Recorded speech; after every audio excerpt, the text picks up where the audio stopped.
Hello, lovely to see you again. Welcome to Tomasz Lee's channel. Today I'd like to talk a little bit about Polish literature. It's the 20th of August 1847 and the writer who was born on this day was called Bolesław Prus. Now, Polish literature is wonderful. We have loads of great writers, many wonderful books, but Polish literature is not so present in the Western countries still, sadly.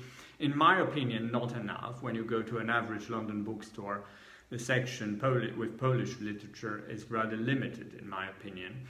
I think it's because of translations, a lack of translations actually. Obviously, 123 years of partition and then the wretched communism resulted in that situation.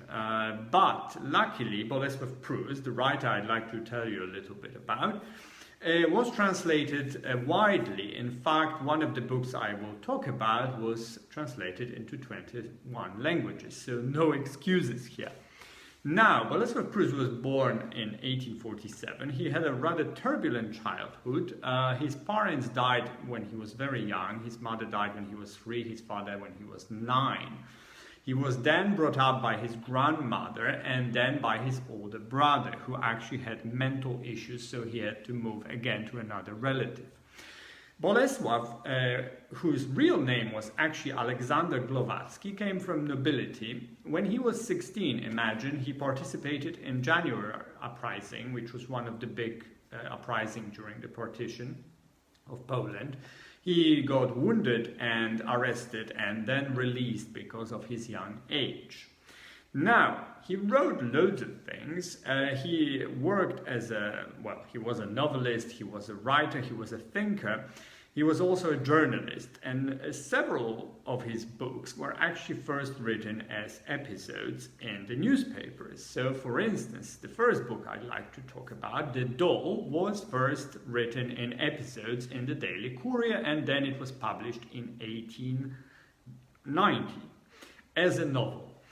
This is a masterpiece. It's one of the great books of Polish literature, but it's very universal. It talks about second half of the 19th century. The main character is a fabulously wealthy middle-class bourgeois man in the best sense of the word.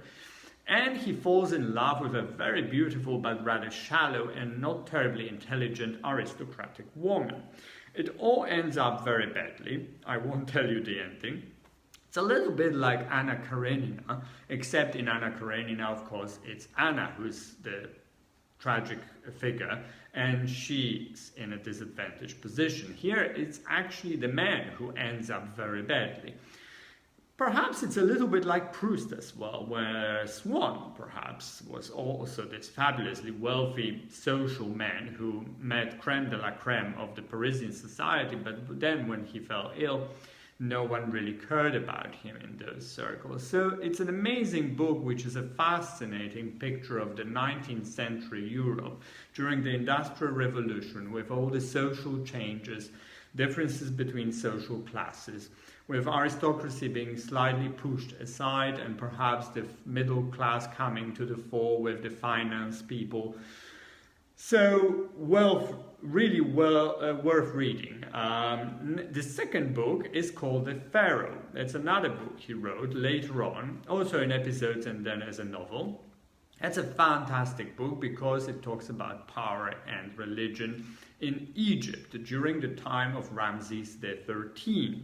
We're actually not sure whether Ramses XIII really existed, if he was a historical figure, but nevertheless there are some real